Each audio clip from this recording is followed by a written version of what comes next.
abantu bizera Imana hari ibyo bumva hari n'ibyo babona. Tega amatwi rero, abantu bizera Imana hari ibyo babona abandi bantu batabona. Urugero nuru, Elisa yabonaga ingabo z'Uwiteka zimugose ariko umugaragu ntiyazibonaga. Abantu bizera Imana, abantu bari connected n'Imana, hari ibintu babona abandi batabona.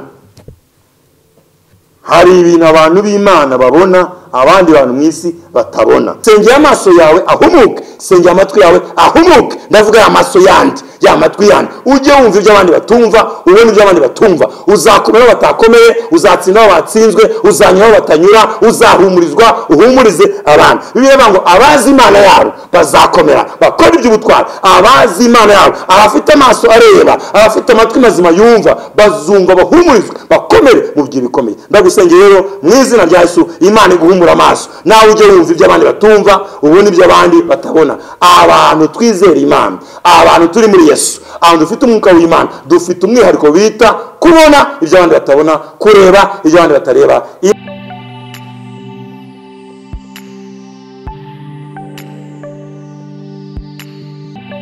Shalom, ndabashuhuje. This is Rwayitare Show. Ndakwakiriye wowe aho uri hose unkurikiye. Niba ari ubwa mbere ugiye kunkurikira, gusabye gukora subscribe, ikorwa rimwe gusa. Hanyuma video ijambo mugezaho n'urishima, ukore like, ushyira na comment, ndetse usharinge n'abandi bumve ibyagufashije. Mugubwe neza aho muri hose kwisi, uhereye hano i Kigali aho mvugira. Mugubwe neza, muhabwe umugisha, mugira amahoro y'Imana mu izina rya Yesu. Nongeye kubazanira ijambo ry'Imana. Tugiye gusoma mu Bami ba kabiri ibice 6:15. Abami ba kabiri ibice 6:15-17 ni inkuru ya Elisa, umwami wa Siriya amutumaho ingabo ngo zimufate. Bamuzizaga yuko yabaga ari muri Isiraheli, yayishurirwaga imigambi yabo, akayishurira leta ya Isiraheli. Icyo gihe Isiraheli na Siriya barwanaga. None Elisa nk'umuhanuzi w'Imana agahishurirwa, akabona ibintu, akabona ibyo Abasiriya bapanze. Hanyuma Elisa yabihishurirwa, akabibwira ingabo z'Abisiraheli, ingabo z'Isiraheli zigatsinda Abasiriya. Muciye muri make rero bami ba mbere, abami ba kabiri ibice 6 bari ku 15-17. Reka wumve, soma umurongo umwe gusa wumve. Nuko Elisa arasenga ati, Uwiteka ndakwinginze muhumura amaso arebe. Nuko Uwiteka ahumura amaso y'uwo musore, arareba abona umusozi wuzuye amafarashi n'amagare by'umuriro bigose Elisa. Abami ba kabiri ibice 6:15-17 ni inkuru nkubwiye nyine. Ubwo ingabo zive z'Abasiriya zazije gufata umuhanuzi bita Elisa, zigota umudugudu wose, baramugota n'ingabo n'amafarashi n'amagare, bashaka ngo bamufate kuko niwe wari umwanzi wabo icyo gihe, yababuzaga gutsinda Isiraheli ko yaguhishurirwa Imana ikamwishurira. Hanyuma rero umugaragu cyangwa umukozi w'umuhanuzi Elisa abyutse mu gitondo, abona umudugudu bagose Elisa, bagiye kubamera nabi. Asubira mu nzu kubwira shebuja Elisa ngo turapfuye, turashize, batugose, dore ibintu uko bimeze. Hanyuma isenyesho aha dusomye rero, Elisa asenza abwira Imana ngo Imana nihumure amaso umugaragu we abone izindi ngabo zimugose. Ngo nuko Elisa agira ate, arasenga ati, Uwiteka ndakwinginze muhumura amaso arebe. Nuko Uwiteka ahumura amaso y'uwo musore wari uzanye inkuru ivuga ko bagose Elisa. Uwiteka muhumura amaso arareba, abona umusozi wuzuye amafarashi n'amagare by'umuriro bigose Elisa. Elisa yari afite ingabo zimuteye, ariko Elisa yari afite n'ingabo zimurinze. Ndagusubiramo, Elisa yari afite ingabo z'Abasiriya zimuteye, ariko Elisa yari afite ingabo z'Uwiteka b'abamarayika bamurinze. Ndashaka kubwira ikintu cyangwa ngo abantu bizera Imana hari ibyo bumva kandi hari ibyo bareba. Elisa hari ibintu yabonaga birenza aya maso. Simvuga ayo maso yawe, simvuga aya maso yanjye yambaye amarineto ya, ndavuga andi maso y'ubumana, andi maso y'umwuka. Elisa yaratewe n'ingabo, ariko Elisa afite amaso areba izindi ngabo zimugose. Abantu bizera Imana hari ibyo bumva hari n'ibyo babona. Tega amatwi rero, abantu bizera Imana hari ibyo babona abandi bantu batabona. Urugero nuru, Elisa yabonaga ingabo z'Uwiteka zimugose, ariko umugaragu ntiyazibonaga. Abantu bizera Imana, abantu bari connected n'Imana, hari ibintu babona abandi batabona. Hari ibintu abantu b'Imana babona abandi bantu mwisi batabona. Abantu bizera Imana hari ibyo babona abandi bantu batabona. Abantu bari connected n'Imana, abantu bari connected n'ijuru batandukanye n'abandi bantu. Uranyumva? Abantu bizera Imana hari ibintu babona batarebesha amaso asanzwe, batarebesha amaso y'abasanzwe, hari ibintu babonesha andi maso. Mu yandi magambo, abantu bakorana n'Imana, abantu bizera Imana, abantu bari mu Mana, abantu bari connected n'ubwami bw'Imana, abantu bari connected n'ijuru, hari andi maso bafite atara ya maso agaragara asanzwe. Elisa hari ibyo yabonaga umugaragu we atabonaga. Abantu bari connected n'Imana, bari connected n'ijuru, bacomekanye n'ijuru, bacomekanye n'Imana, batandukanye n'abandi bantu. Elisa yabonaga ibyo umugaragu we atabonaga. Nicyo cyatumye adatinya ingabo zimuteye, cyo cyatumye adakuka umutima kandi atewe, kuko yaratewe n'ingabo nyinshi, ariko yarazi ko we amaso yamwerekaga inzimurinze. Ntega amatwi nashaka kubyumva neza.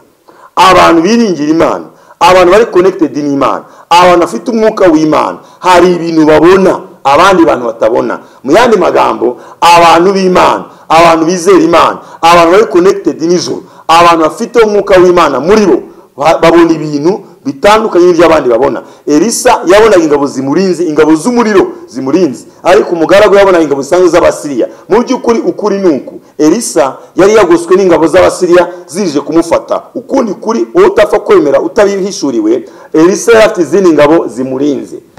Umugaragu wa Elisa yabonaga ingabo ziteye, Elisa akabona ingabo zibarinze. Abantu bizera Imana, abantu biringira Imana, abantu bari connected n'Imana, bagira andi maso, bagira kundi kuntu babona ibintu, bagira ishurirwa. Vuga ngo amina. Ngusubiyemo rero, abantu bizera Imana hari ibyo babona abandi bantu batabona.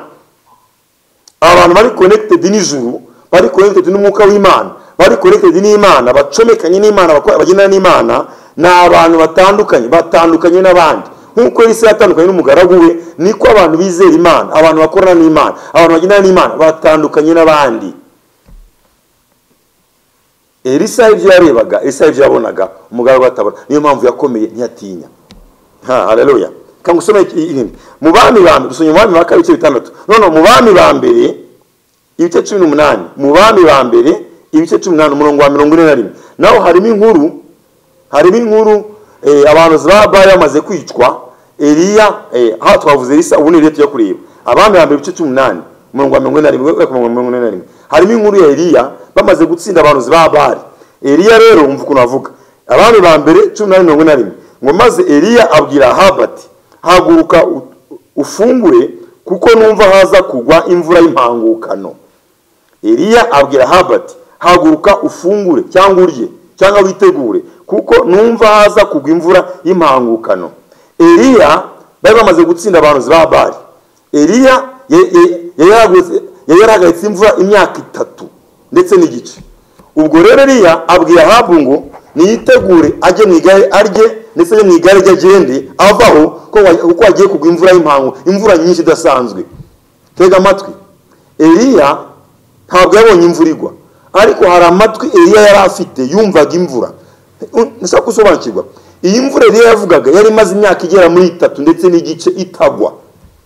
Imvura yarahagaritswe itagwa imyaka 3 n'igice. Ariko Eliya aravuze ngo abya Ahabu ngo haguruka ufungure kuko ndumva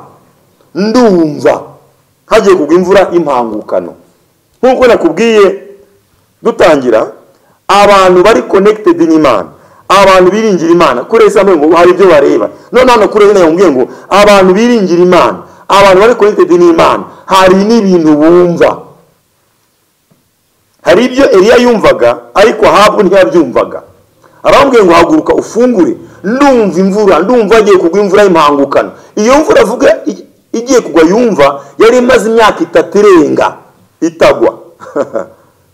Ariko Eliya arimo ngo arumva imvura igiye kugwa. Ibyo Eliya yumvaga byatandukanye n'ibyo Ahabu yumvaga. Ibyo Eliya yumvaga byatandukanye n'ibyo abandi benshi barimo kumva muri icyo gihe. Abandi babonaga izuba ryishe, babonaga imvura yarabuze, ariko muri ako kanya yatangaje ngo ndumva imvura y'impangukano. Hari ibyo Eliya yumvaga ariko Ahabu ntiyabyumvaga. Hari ibyo Eliya yumvaga nawe habye nawe yumvaga n'umugaragu ko nyuma yaje gutuma umugaragu uze kwasoma ngo nawe mukomeze, yaje gutuma umugaragu cyangwa umukozi we unagenda rere ku nyanja. Umugaragu amutumishiro 7 ishira kandi nibwo yabonye ngo kaganza agacunga n'akaganza. ibyo Eliya yumvaga Ahabu ntiyabyumvaga, ibyo Eliya yumvaga umugaragu we ntiyabyumvaga. Ndashaka kubwira iki muvandimwe, abantu bizera Imana hari ibyo babona, hari n'ibyo bumva abandi bantu batumva batabona. Naho nshakaga rero ibyo Elisa yabonaga nta wundi muntu abibonaga mu gihe cye. Ibyo Eliya arimo kumva, arimo arumva imvura kandi yarahagaze, Ahabu n'umugaragu ntibayumva. Abantu twizera Imana, abantu twiringira Imana, abantu turi connected n'ubwami bw'Imana, abantu dufite umwuka w'Imana, hari ibintu tubonesha andi maso, hari ibintu twumvisha andi matwi. Haleluya. Abantu twizera Imana, abantu twizera Yesu, abantu dufite umwuka wera, hari ibintu tubona abandi batabona, hari ibintu twumva abandi batumva. Uwo ni umwihariko w'abantu bakorana n'Imana. Umuntu wizera Imana nubwo waba utazwi, nubwo waba usa n'uciritse maso y'abantu, hari andi maso uba ufite, hari andi matwi uba ufite. Tubonye Elisa na Eliya. Elisa avuze ko hari abona, yabonaga ingabo zimurinze, yabonaga izimuteye gusa, yabonaga izimurinze. Aseseje ngo Mana humura umugaragu wanjye kugira ngo nawe adacikamo igikuba, muhumura we n'ibyo mbona. Icyama muvandimwe ukabona ibyo abandi batabona, icyama ukumva ibyo abandi batumva. Abantu twizera Imana, abantu twizera Yesu, abantu dufite umwuka wera, dufite umwihariko wo kubona ibyo abandi batabona, dufite umwihariko wo kumva ibyo abandi batumva. Haleluya. Uwo ni umwihariko w'abizera Imana gusa. Bagira amaso atarayo rero, bagira amatwi atarayo. Ayo maso areba ibisanzwe, n'aya matwi yumva ibisanzwe. Ariko abantu bizera Imana, abantu bari muri Kristo Yesu, abantu bafite umwuka wera, abantu basenga mu buryo bw'umwuka, abantu bizera Imana, abantu bari connected n'ubwami bw'Imana, bafite andi maso, bagira ibindi bintu babona aho utapfa kubona, bagira ibindi bintu bumva aho utapfa kumva, batandukanye n'abandi bantu. Abantu bizera Imana bari muri Kristo, abantu bafite umwuka wera, abantu bacomekanye n'Imana, bafite umwihariko wabo. Babona ibyo abandi batabona, bumva ibyo abandi batumva. Haleluya. Umwihariko w'abantu b'Imana ni ukubona ibyo abandi batabona, ni ukumva ibyo abandi batumva. Aho niho hahishe imbaraga zabo, aho niho hahishe ubutunzi bwabo, aho niho hahishe gukomera kwabo. Ushobora kuri kumwe n'umuntu wubaha Imana usenga, ukabona ikibazo mugize mwembi kubera nta kimutwaye. Impamvu ni iki? Amaso arimo aramwereka ubutabazi utabona, amatwi arimo aramwumvisha ubutabazi utabona. Haleluya. Abantu twizera Imana, abantu twiringira Imana, abantu turi connected n'Imana, abantu dufite umwuka w'Imana, tugira amaso adasanzwe, tugira amatwi adasanzwe, twumva ibyo abantu badapfa kumva, tubona ibyo abantu badapfa kubona. Fishaka gutindira, urahakweretse muri Bibiliya abantu buzuye babonaga ibintu bidasanzwe, bakumva ibintu bidasanzwe. Ihungabana ryawe bishingiye ku byo urebesha amaso asanzwe. Ihungabana ryawe bishingiye ku byo wumvisha amatwi asanzwe. Gukomera kw'abantu b'Imana bishingiye ku byo barebesha amaso adasanzwe. Gukomera kw'abakozi b'Imana cyangwa abantu b'Imana gushingiye ku byo wumvisha amatwi adasanzwe. Sinzi kunyumvise, ntabwo nzi kunyumvise. Guhungabana k'umugaragu wa Elisa abonye ingabo ziteye Elisa, guhungabana kwe turabyaci tuze gusoma neza na tunyume bake. Byaciye turapfitwe turashize. Ihungabana rye ryatewe n'ibyarabesha amaso y'umubiri.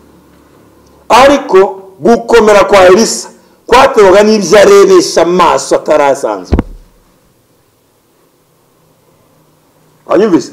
Ihungabana ryawe rigendanye n'ibyo urebesha ayo maso, rigendanye n'ibyo wumvisha aya matwi. Ariko abantu bizera Imana, abantu bahagarana n'Imana, abantu bari muri Kristo, abantu bavutse bwa kabiri, abantu basenga mu kuri no mu mwuka, bafite andi maso, bafite andi matwi. Ivuga ngo amina. Aho niho hahishe gukomera kwabo, niho hahishe ubutunzi bwabo, niho hahishe imbaraga zabo, niho hahishe amahoro yabo, niho hahishe umunezero wabo. Umushobora kuri mu kibazo ukabona umuntu aranezerewe, nuko amatwi ye arimo kumwumvisha ubutabazi, nuko amaso ye amwereka ubutabazi. Wowe ubona gupfa, wowe abona gukira, wowe wumva gupfa, wowe abona gukira, wowe wumva gukorwa n'isuri, wakumva ubutabazi, wiyumva icyubahiro. Vuga ngo amina. Niba ubona ibyo abandi babona uzamera nkabo, niba wumva ibyo abandi bumva nawe uzamera nkabo. Umwihariko w'abantu biringira Imana, umwihariko w'abantu bizera Imana ni ukubona ibyo abandi batabona, ni ukumva ibyo abandi batumva. Haleluya. Aho niho hahishe imbaraga zabo, niho hahishe ubutsinzi bwabo, niho hahishe gukomera. Barabona hari ibintu baba babona wowe utabona, hari ibintu baba bumva. Simvuga bitwa abahanuzi oya, sibyo nshaka kuvuga, si impano mvuga, ntabwo mvuga impano yo guhana no oya, ndavuga gusa kuba uri connected n'Imana, kuba uri mu Mana, uri muri Kristo. Haleluya. Uri mu bwisho bw'Imana, hari ibintu ubona. Elisa aravuga ngo Mana we humura amaso y'umugaragu wanjye ngo arebe, maze ngo Imana imuhumura amaso, ngo uwo musore ngo abona umusozi wuzuye amagare n'amafarashi by'umuriro bigose Elisa. Ihungabana ryawe rigendanye n'ibyo urebesha amaso asanzwe, ihungabana ryawe rigendanye n'ibyo wumvisha amatwi asanzwe. Gukomera kw'abana b'Imana, gukomera kw'abizera Imana, kudahungabana kwabo, kutanyeganyezwa kwabo, suko badafite ingorane, suko batagoswe, suko badahura n'ibikomeye, ahubwo amaso yabo arenga ibyo bikomeye bahuye nabyo, bakabona ukomeye bari kumwe nawe. Musubireho, abantu biringira Imana, abantu basenga mu mwuka n'umukuri, abantu bari mu Mana, abantu bafite umwuka w'Imana, bahura niba kubita bikomeye, ariko amaso bafite andi maso atareba ibibagoye bikomeye, ahubwo areba ukomeye ubarinze. Haleluya. Wowe rero mvuga ko kanyumva, wowe ufite uwo mwuka, wowe ufite iyo Mana, ufite ibyo ureba bitandukanye n'iby'abandi, ufite ibyo wumva, komerezaho, komera. Aho niho hahishe imbaraga zacu, niho hahishe ubushobozi bwacu, niho hahishe gukomera kwacu, niho hahishe ihumure. Tugira ihumure. Abantu biringira Imana twuzuye ihumure, nta hungabana tugira, twuzuye ihumure no mu miyaga, no mu miraba, no mu ngorane, no mu ndwara, no mu kuvugwa nabi, no mu bigeragezo, tuba twuzuye ihumure. Kubera amatwi yacu aba yumva ubutabazi, amatwi yacu aba twumvisha Imana iri kumwe natwe, amaso yacu aba twereka ingabo zitugose. Ndashima Imana ko hari ingabo zingose, ndashima Imana ko hari ingabo z'abamarayika zindinda. Nawe niba uri kumwe n'Imana niko bimeze, ukeneye kufunguka amaso ukabibona. Imana iguhumura amaso y'umwuka, Imana igucingura amatwi y'umwuka, ujye wumva ibyo abandi batumva, ubona ibyo abandi batabona, nibwo uzakomera. Bazarira wowe useke, bazaganya wowe uhimbaza, haleluya, bazahunga wowe ukomeze uhagarara. Ibyo tubona abandi mutabona nibyo bidutera gukomera. Haleluya. Haleluya. Ushobora kuba uri kumwe muri gereza, uri ufunganye n'umuntu wubaha Imana, ariko akaba ahimbaza, ashima Imana, ubona afite morale, aranezerewe. Si ikindi, si amafaranga. Nta mutagira ibibazo muri inosi, ariko tubyitwaramo bitandukanye bitewe n'ibyo tubona n'ibyo twumva. Gusubiremo, nta mutagira ibibazo muri inosi, ariko uburyo tubyitwaramo biratandukanye biterwa n'ibyo tubona n'ibyo twumva. Haleluya. Ibyakozwe n'intumwa ibice 54-56. Aha ni inkuru Stefano, abayuda bamushinja ibinyoma, bamushinja ngo yatutse Mose, yatutse n'Imana, bamushinja n'inkuru n'uzwazo. Ibyakozwe n'intumwa ibice 54-56, bamushinjaga ibinyoma, ariko umutega amasomo ngiye kwasoma umurongo umwe muri aho ngo ariko Stefano yuzuye umwuka wera arararama, atumbira mu ijuru, abona ubwiza bw'Imana na Yesu ahagaze iruhande rw'Imana. Aravuga ati, dore mbonye ijuru ikingutse n'umwana w'umuntu ahagaze iburyo bw'Imana. Amina. Byakozwe mu 7:54-56. Ngo ariko Stefano yuzuye umwuka wera arararama, atumbira mu ijuru, abona ubwiza bw'Imana na Yesu ahagaze iruhande rw'Imana. Aravuga ati, dore mbonye ijuru ikingutse n'umwana w'umuntu ahagaze iburyo bw'Imana. Ari mu rukiko bamuhasinga, bamutuka, kandi yari umukiranutsi, ngo yarwanyije Imana, kandi yari umukiranutsi, ahubwo niwe barwanyaga Imana, uko idini yabo ntiyemeraga imyizerere ye. Uzusubira inkuru aza kumva, mugihe mukubita amagambo bamushinja umwe avuga ati yavuze ibi, ngo agira ate, Stefano yuzuye umwuka wera arararama, haleluya, atumbira mu ijuru, abona ubwiza bw'Imana na Yesu ahagaze iruhande rw'Imana. Yabonye ate? Wagira ngo yararyamye se? Yari mu rubanza se aryamye? Oya, yarahagaze gutya, ari imbere nkuko ni imbere yawe. Abacamanza bari abandi bamushinja, abura icyo yegura, abura uko bigenza. Agira ate? Yuzuye umwuka wera, ngo arara amatumbira ijuru. Ngo agiye kubona abona iki?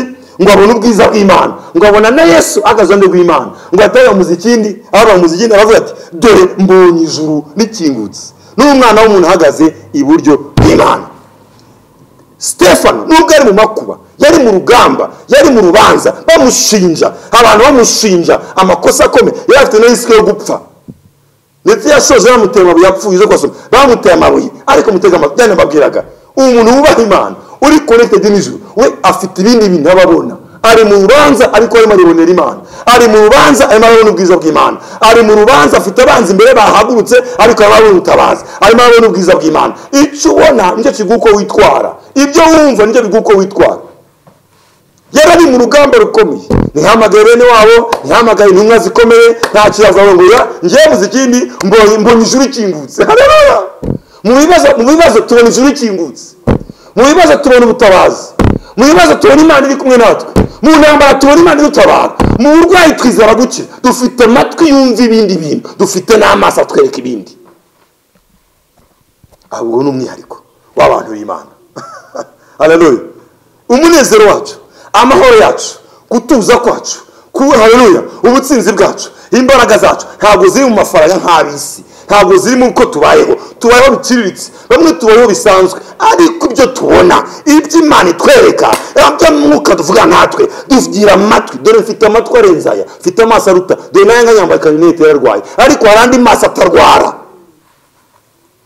Abantu bizera Imana, abantu biringira Uwiteka, abantu bari muri Kristo Yesu, abantu bafite umwuka wera, bafite umwihariko wo kubona ibyo abandi batabona, bafite umwihariko wo kumva ibyo abandi batumva. Ngo usubiremo nurasoza, ihungabana ryawe, amaganya yawe, kwiheba kwawe bigendana n'ibyo ureba n'ibyo wumva. Nuko urebesha amaso asanzwe, nuko wumva ibisanzwe, wumva ibyo abandi bumva ugahungabana nkabo, urebye abandi bareba nawe ugacika intege nkabo. Twebwe rero nyuma y'ibi tureba, nyuma y'uko wabunde, hari andi maso tugira andi maso, abona Imana, tugira andi maso abona ubutabazi, tugira andi maso abona imigisha kandi usa n'umunyabuvumo, tugira andi maso abona ubutabazi kandi tugoswe, tugira andi maso abona gukira kandi turwaye, tugira andi maso n'andi matwi. Uwo ni umwihariko w'abantu bizera Imana. Haleluya! Aho uri hose nawe wakwicomeka n'Imana nkubwira, uzajya ubona ibya bitandukanye n'ibyo abandi babona. Abandi bazajya babona gutsindwa, babona indwara, babone covid, babone crise économique, babone ubushomeri, babone indwara, ariko ubona ubutabazi. Stefano avuze ngo dore mbonye ijuru kingutse. Ijuru iyo ubonye ijuru ko ryakingutse se iki? Ni hano usanga umuntu akomeye, ukabona umuntu anezerewe kandi afite ibibazo. Hari ibintu yabonye. Elisera yabonaga ingabo zimurinze, umugaragu akabona ingabo zimuteye, bombi bigatandukana. Sinzi icyo ubona wowe rero, sinzi icyo urimo kubona, ariko abantu twizera Imana, abantu twiringira Imana, tuba tubona Imana, tubona ubutabazi, tubona prosperity, tubona iterambere, tubona gukomera, tubona turabona kandi tukumva. Stefano ngo dore mbonye ijuru kingutse. Haleluya! Mbonye ijuru kingutse n'umwana w'umuntu ahagaze iburyo bw'Imana. Ega mabwiza ukuri, sidari mu rukiko ariko bose baracangikiwe, bibaje ibintu avuze, uko ibyo areba sibyo bareba.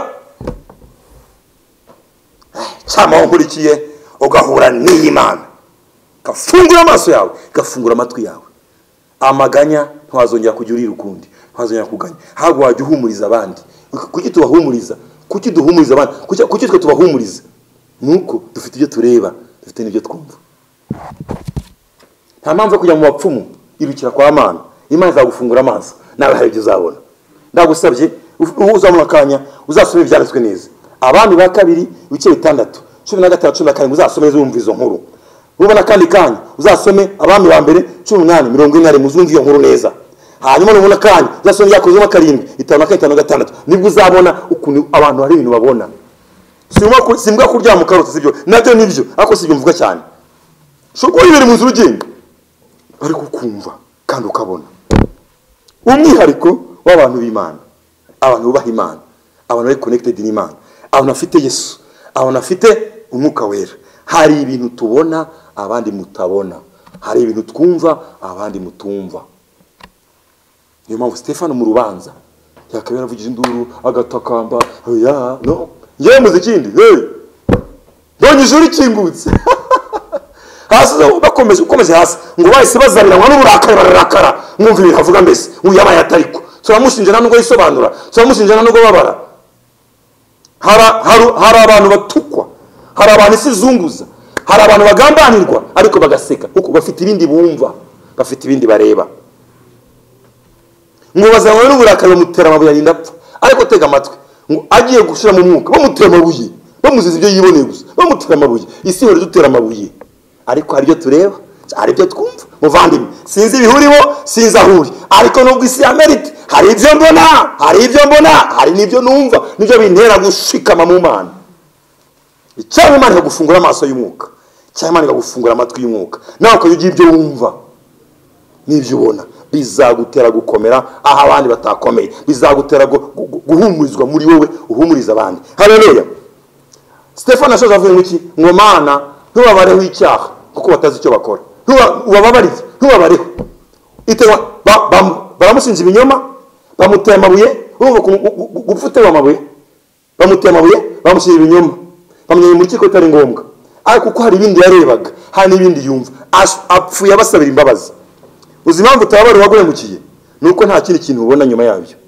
nta n'ikindi kintu wumva niyo mpamvu utababarira ariko twebwe twuzuye umwuka dufite Yesu twuzuye ijambo turababarira kuko nyuma yo kubabarira tuzi ikibaho hari ibintu twumva hari tuba tureba ndagusengeye mu izina rya Yesu hari ibyo abantu b'Imana bumva hari n'ibyo babona bitandukanye n'ibyo abandi sengeye amaso yawe ahumuke sengeye amatwi yawe ahumuke ndavuga amaso yandi ya matwi yandi ujye wumva ibyo abandi batumva ubone ibyo abandi batumva uzakomera batakomeye uzatsinda batsinzwe uzanyura batanyura uzahumurizwa uhumurize abantu bibiye ngo abazi Imana yabo bazakomera bakora iby'ubutwari abazi Imana yabo abafite amaso areba abafite amatwi mazima yumva bazumva bahumurizwa bakomere mu gihe bikomeye ndagusengeye rero mu izina rya Yesu Imana iguhumura amaso nawe ujye wumva ibyo abandi batumva ubone ibyo abandi batabona abantu twizera Imana abantu turi muri Yesu abantu dufite umwuka w'Imana dufite umwihariko bita kubona ibyo abandi batabona kureba ibyo abandi batareba Imana iguha umugisha